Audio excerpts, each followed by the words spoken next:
Hey everybody, thanks for watching. This is a little bit of an extra video. James uses the HackMotion, and now this is the newer HackMotion. This one captures 8 times more measures per second. So I don't know what it was, but it's called hertz. So basically if it did 100 hertz per second, it's now doing 800 little captures per second, so it can get really detailed. So we're gonna do a video about this later, James. This is something you haven't used yet, but I'm gonna run you through its little, if this system sees that somebody's casting, it sends them to do this casting little exercise. So we're going to try that right now. Here we are, James. These are all the different drills that the HackMotion has. Since you've used it, I would say about 80% of these are new. Okay. So the Faudo drill is the famous Ledbetter one, inside takeaway drill. These beta things are all things that they've made that the kind of 3D model of your swing to do. So we're going to go into the casting drill. Okay. And I'll walk you through this. So we're going to calibrate it again. Okay. All right, start drill. So I'll be the tripod here, James. And so what you're going to do is get a ball in your spot there, and you're going to stand still at address. I'm going to try to turn the volume up here too. Okay. All right, now you're going to go to the top of your swing for this shot. Okay. And hit. Yeah. Great. It captured that rep. Now it's going to ask you to do that 5 times. Stopping. Yeah, just like that. Go to the top. So go back. And hit. Okay. So go to the top.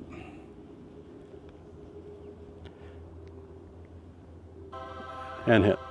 So basically, as soon as you hear those angels, that's when you can go. Okay, go to the top.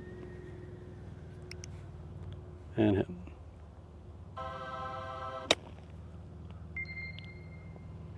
Okay, it liked that one. So did you hear the one that went, Yeah.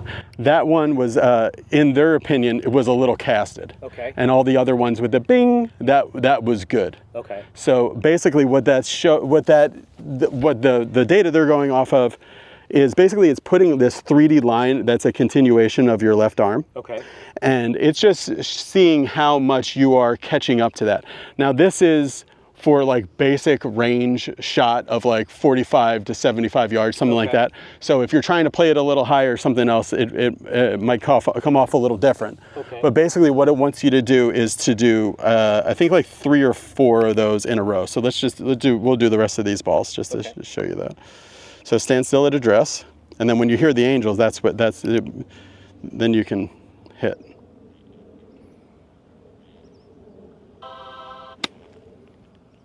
Yep.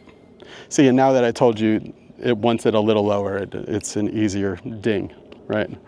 So go to top. The little clicks actually tell you when you can go to the top. All right, go ahead. That was really good. Oh, we made it. No, an inch off. All right, we'll do one more.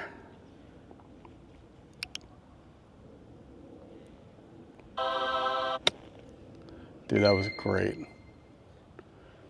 That was pretty good. That's really good. Okay, so that's basically the drill. So if somebody, this thing has a thing where you just take a swing and then it recommends some of the drills. Right. If somebody is severely casting. So we're gonna do a video, we'll shag our balls, and then we're gonna do a video about casting. Okay. And then we'll talk about this. Can you show me what I look like? Or is there a... Data. Yeah. So my last 3 should have been less. Your first 3 could have been more. Your last 3, your first 3, you kind of floated and let it catch up to this invisible line. Yes. And then the last 3, it still floated a little bit, but then your system stayed ahead of it a little bit more. And this line, so like if it made this little bit of a Y here, so this is an extension of my arm, and this is how you swung. Your first one, it basically showed it was 128 degrees between this line and the club. Got it. And then at impact, it was 9 degrees. Okay. Okay. Got it. That first one, the only red one you got, actually at impact you were at +1. So it was just like that slightly, and we're about on a 10 foot below the green. I know. I got what you're talking about, and what this is looking for. So and it's I got it. Let's just watch this. Let's see what they say. The goal of this drill is to learn how to add lag without throwing away your wrist angles in transition. Here's how to do it. Initiate your downswing with hips and weight shift instead of your arms. Try the drill slowly using biofeedback to get a feel for the correct movement. For best results, power the swing with your body, not with your arms. So similar to what you were talking about with like relax the arms. Sure. This will allow them to shallow naturally. Delay straightening of your trail arm. Keep it bent longer. Avoid pulling the handle. HackMotion will notify you if this happens. Check out the coaching for assistance if you feel like you're stuck. I've had it. Happy golfing. That before, where if you overfloat it as well. So okay, cool. Okay, I understand. Okay, cool. What that means. So and what if you go pretty structured, and you keep the structure. Yeah, and you let it out kind of evenly. Yeah. Then it'll say that you're within range. Quote unquote. Right, exactly. That's the casting drill. We're going to do a video about casting with James right now, especially when it comes to people's like maybe like scoring wedges, like the third shot you would hit on a par 5, or if you had to chip out on a par 4 and want to try to get up and down, or a short par 4. We're going to do that. If you want to see that video, be sure to hit the subscribe button. Also go to James's Instagram and follow James on Instagram. And if you're interested in getting the HackMotion, which I think is the best tech device in golf, go to hackmotion.com/BeBetterGolf and you'll see it there. Okay. Hey everybody, thanks for watching. Really exciting video. If you don't watch any golf video this year on YouTube, except this video, you'll still come out on top, because this is going to be the best golf video on YouTube of 2025 or 2026, whenever we put it out. I've been looking forward to doing this video for a long time, because there's a guy in my area that's a local legend, won the USGA Junior Championship in 1998, went on to the PGA Tour, was known for a long time as the best short game on the PGA Tour, and now teaches a lot of tour players, many women that you've heard of on the LPGA Tour, and then as well as Ben Griffin and some other tour players. So this is James O. Thanks for having us, James. Thanks for having me. Cool. All right, so what we're going to talk about today, James, and the reason I think it's such an important video is that if somebody is, you could have the same round, but if somebody is really pretty darn good from that 40 to 70 yard range, sure, it's just such a big difference, because you have par 5s that now you have chances for birdies rather than doing something stupid and having a mess up. Sure. Short par 4s, you know, we both grew up on the same courses, and a lot of those are driver and a 60 yard or 70 yard shot. Sure. And then finally, if you're in the trees and you punch out, you actually will have a chance for a up and down and actually save par. So talk a little bit about why learning this shot is so important, not only for this shot, but the mechanics of the entire game. Yeah. And then a little bit about what goes behind it. Yep. There's an interesting stat. I believe if you're more than a 22 or 24 handicap, and you want to get your handicap down, that range, that 40 to 60 yards, if you just hit it on the green more, your handicap will go down. And I know that sounds crazy. It's like, well, I can hit the green. It's like, well, you can hit the green when you hit the green, but when you miss the green, right? What, you don't count the ones you missed the green, right? So, and for the golfers that are struggling from that distance, because even if you could be there and get in 3 shots, sure, that would be an improvement for a lot of people. Yeah. Absolutely, for a lot of high handicappers. Yeah. And you see it from this whole variable of like, what is the club doing and what do I need it to do? And a lot of times is you want your body to do a lot, you want your wrist to do a lot less.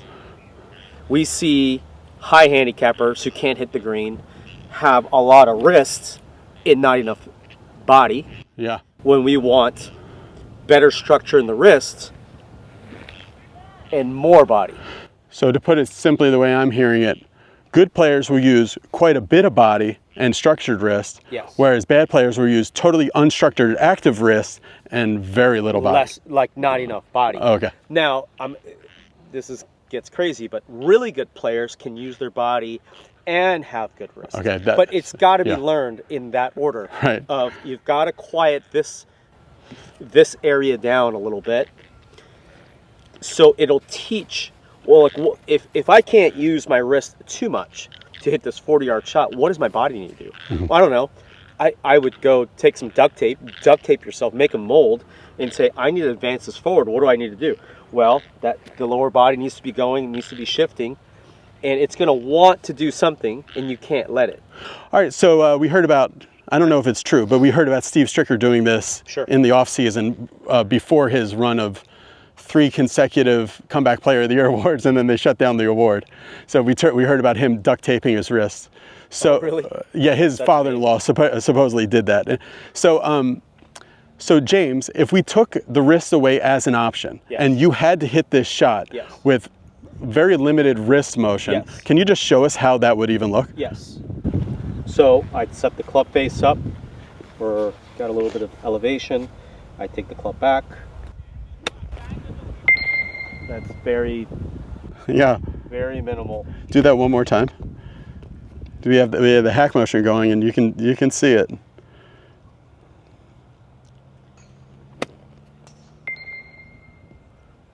Cool. So here, we'll just check this out before we move on.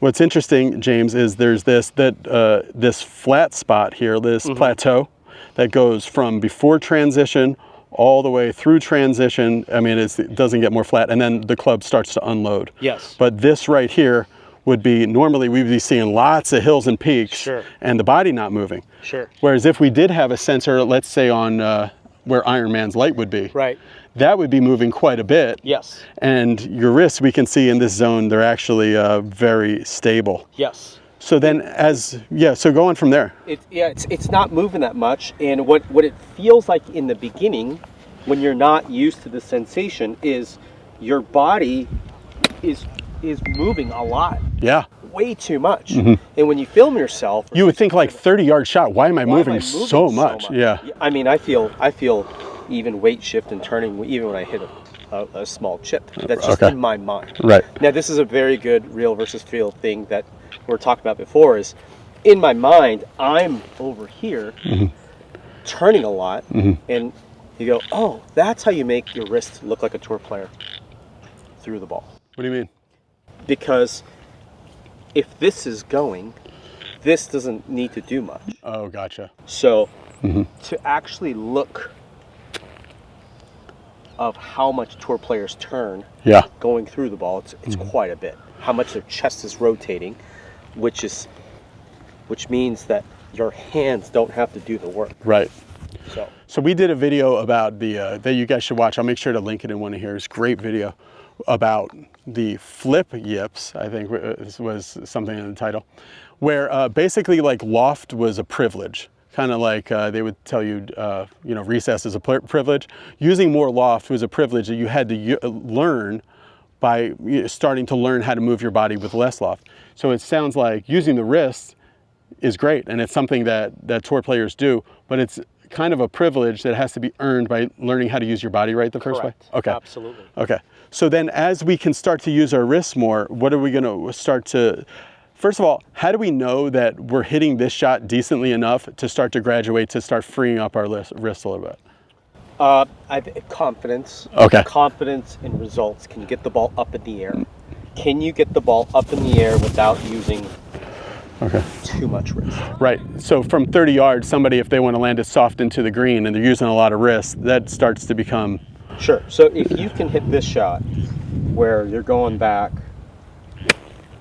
and you can do that, and you look on, you can hit this shot. Which is what? With this high shot from 30 yards. Yep. Without using too much wrist. So your wrists, as in a lot of extension, a lot of flexion, a lot of radial. Can you hit one the bad way just so we can see it on HackMotion? Yeah. So this is going to be not much body, a lot of wrist. Yeah. And, yep. Do that one more time, sorry. Yep.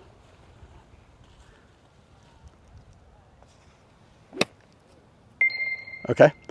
All right, so here we can see in that one that this dip was more, and then this ramp, there's not really very long time that this is flat. It goes up, and then it peaks up, and it peaks down pretty quickly. Yes. So it's doing a lot in a very small amount of time. Right. Does that make it?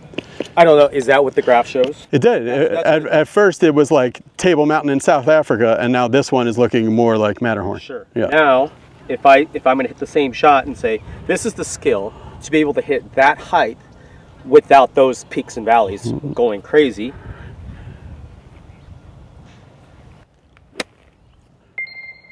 Okay, so a whole lot more body. Yes. Hit the flag. Yeah. Yeah, and then You can see we the height. can see the line didn't get much as far from the flatter. line, and then we got a lot flatter. Yes. Okay, cool. So when that line looks flat, all that's saying is this isn't doing too much, right? Right. And that's a good place to start. Now, is that where you need to be? Is that what the best players in the world do? That's not relevant. This is a great place to start. Right. To kind of structure who you are. Right. As around the greens. That makes sense. So then, as you want to get now, let's talk about like we can go to like flag number. Well, that's not really. So as you start to like say you have more to a blue flag and you have more green to work with, Sure. and you can bring it in a little lower. Sure.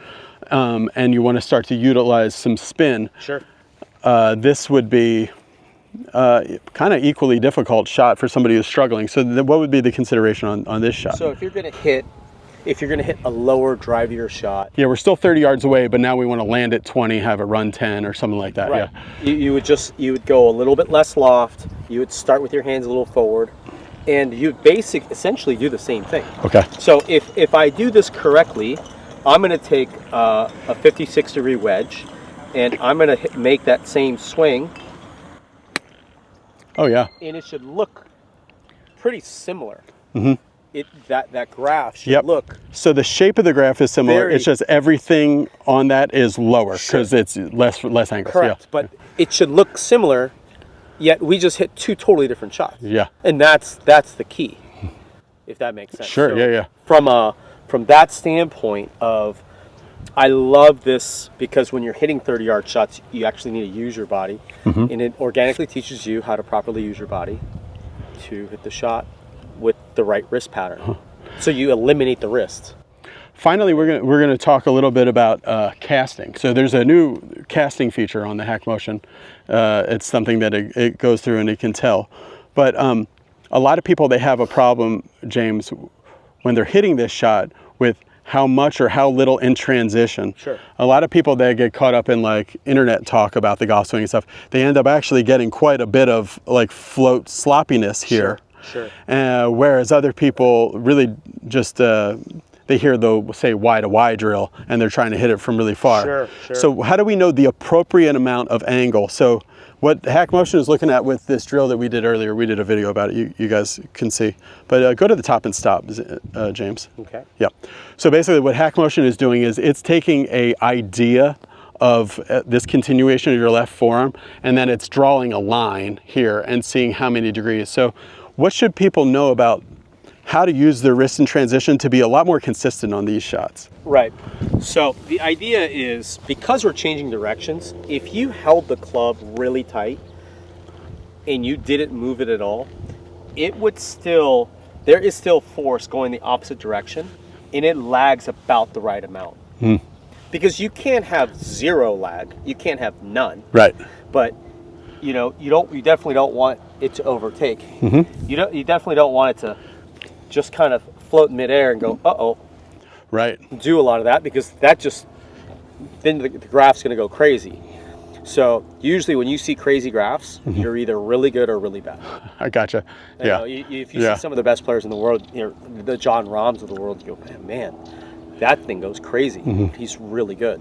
And it might emulate someone who's a really high handicapper because they're going, huh, Yeah. and doing that. But it's not, it's this fine balance of how much is this staying behind you, when is it catching up, and we don't really know what that looks like. We only know what it feels like. This is a great way to kind of see, oh, this is what a tour player, this is what tour range is, and this is what not casting is, or this is what casting is. Like, wow, man, I really try to hold that angle and stay ahead of it, and I didn't do enough. And a lot of times that might be the case. So if somebody, let's go low tech for a second, and if somebody, they can see just from videoing themselves and then also seeing the consistency of their impact around these shots. If somebody wants to get a lot more consistent with both how they do this, because you were talking a little bit about the walking drill. So sure. How to get this walking feeling and then get the proper amount of load and unload in the wrist. Sure. What are some kind of low tech and drills that you like to see people do to get a sense of how to do that? Short shots. You take an alignment stick, you can put it in the back of the shaft. Sure. And I'm going to grab your alignment stick if you don't mind. Kind of see where I'll be right back. I'm going to grab that because I think that's a good idea. All right. So one of the simple drill you can do of just awareness. This is not even a right or wrong. This is more of where things are. Take an alignment stick, stick it in the back of the shaft, and we're not going to hit a golf ball, but we're just going to feel and see where the shaft is. You can see where this is, and you can see the difference here in both directions. And when you take the club back, it's impossible to keep it there. Right. Right? Yeah. So when most players, it's impossible to keep it in the same orientation. Right. It is impossible. What your body needs to do to take a backswing to keep that orientation smaller is an incredible amount of body movement. Like your T-spine and your hips have to be extremely mobile. Would you say there's a lot more moving in the backswing of a pitch shot than people think? Absolutely. Okay. Absolutely. And as you get more where your body's really looking like this, is you can start having your hands look more like a Steve Stricker. Now, just to find... Whereas if you try to get Steve Stricker's hands, but you have Joe Blow's body motion, then that's a recipe for disaster. Right, because you're going to go up, and then now you can't create energy to hit the ball. Then you've got this big buggy whip. Yeah, lag it and crack it. You're going to have all of the peaks and valleys in all the wrong places. Because you'll go, no energy created, and I still need to hit the ball. You're right. And how are you going to hit the ball? So you have to make angle, release it. You're right. You know, a really good rule of thumb for me is, we all know what 90 degrees is. Yeah. Is at the top of the swing, if this angle, it doesn't matter how you measure it, this yellow shaft compared to this limb is less than 90, is in acute angle, you're good. Okay. Once you get over here, it gets a little bit more difficult to deal with. So this is a very broad statement that I'm making, is if you go back and you're if this angle is less than 90, you're good. Yeah, when we did this, when we did the HackMotion release, the casting drill here with you, it said that you were 38 degrees less than 90. Okay. I think. Yeah, because you were at 128, and I think the way it measures it, you were just about there when you were hitting the shot. So it's a very good way. So you're not going to look like this. Okay, gotcha. You want to look less than 90. Right, because I think the way it's measuring it, now that I think of it, is that would be 180. Yes. This would be 128 where you were. Yes. And that would be 90. Okay. Yeah. So that's one of the things that I would look at. And it's easy to kind of throw that out there and say, hey, go work on that, and make sure you keep that angle acute. And that's a good place to start. Without. And then also, James, because I've heard some short game instructors talk about this, the right arm, like how much bend in the right arm, where players that don't move the body much and struggle, a lot of times they'll bend that quite a bit, and bend and toss that a lot. They'll hold the wrist and they'll just bend the arms. But then now your left arm and your right arm bend. Okay. And that's a really bad thing too. Oh, right. Yeah. So, yeah, we can get pretty deep into the arm thing. Yeah.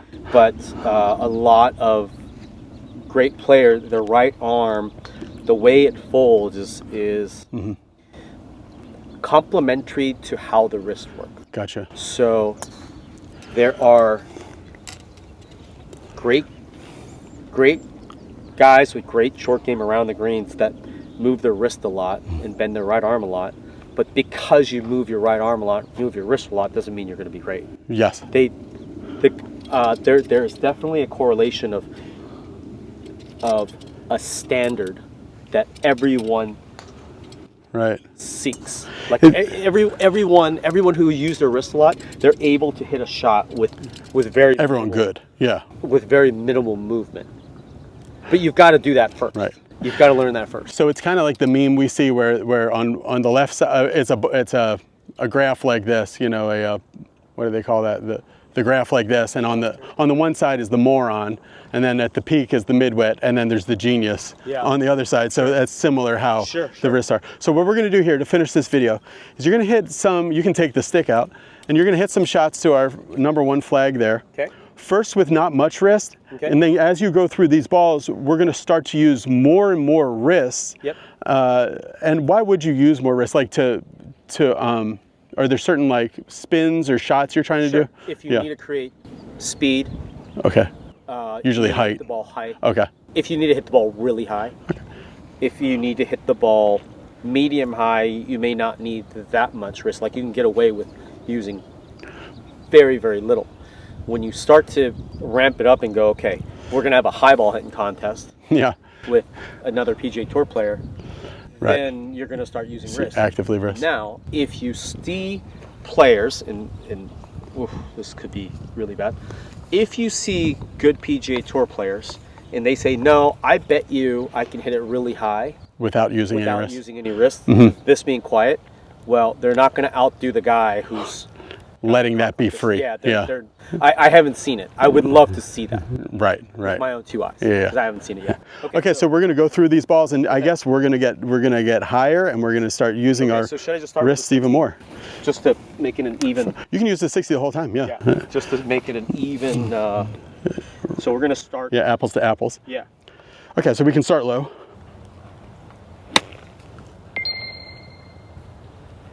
Yeah. A driving shot. Yep. And then we're going to go a little bit higher.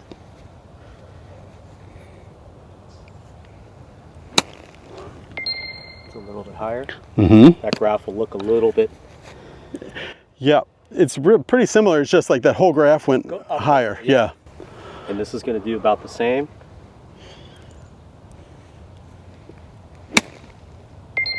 Then I'm going to go a little bit higher.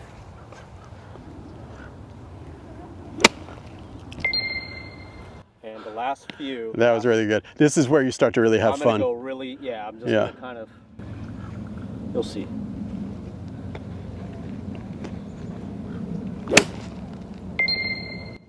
Wow. Yeah. And it's just fun to just see what that is, right? Oh yeah, that is like maybe 3-story building at least, excuse me.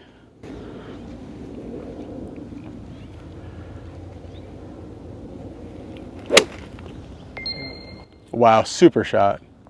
So it's fun to just look at what those things do, but. So we can see, this will be fun to look at if I go through the shots here.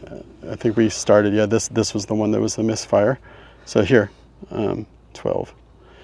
So everything started to get, as we go through the shots, really pretty similar if you look globally. Yeah. It's just that this angle starts to go more like this. Right. The left wrist gets a little more, and this gets a little more pulled. Yes, because there's more speed. Energy pulling it straight. I'm basically going more here and more here. Yeah. And the other ones are like here, here. Yeah. It's like a smaller window. Yeah, and that makes sense that the more you want to go, like if you just want to basically hit decent shots and get it on the green and 2-putt, then to play between here and here would be all right. And but if you got to hit it to a foot and it's match play and you're really good, then you can start to use more. You can go more this way, which means there's going to be more force going out. Right. That's so fun. So yeah, you can learn a lot from that just on the HackMotion. Also, if you go out of here, we're going to end our practice. And you're confused about what to do, because sometimes people get this and they ask me like, okay, I don't even know what to do. They have a new thing called guided practice. All you do is go in, hit the guided practice, and it'll say, this is where you're red, work on that. It's basic. If you guys are interested in seeing more from James O, go to his YouTube channel, You do have a YouTube channel, I do. don't you? Yeah. Go to his YouTube channel. We're going to try to encourage James to put more stuff up on YouTube, but really his main source of content is on Instagram. He's posting on his story at least every day. And if you want to use the HackMotion is sponsoring our trip out here to Hacienda. So go to hackmotion.com/BeBetterGolf. They're having the absolute lowest sale ever for this going into the holiday season of 2025 and through 2026 a little bit. Check it out there. You'll see the lowest price ever. People ask me all the time because there's 3 levels. There's like the basic, the plus, and the pro. I would get the plus one. It does everything that you saw us do today, and but it doesn't have the tour data numbers that maybe some coaches would need. I would say that's the best one to get. So check that out and click the subscribe button. Thanks for watching. Bye.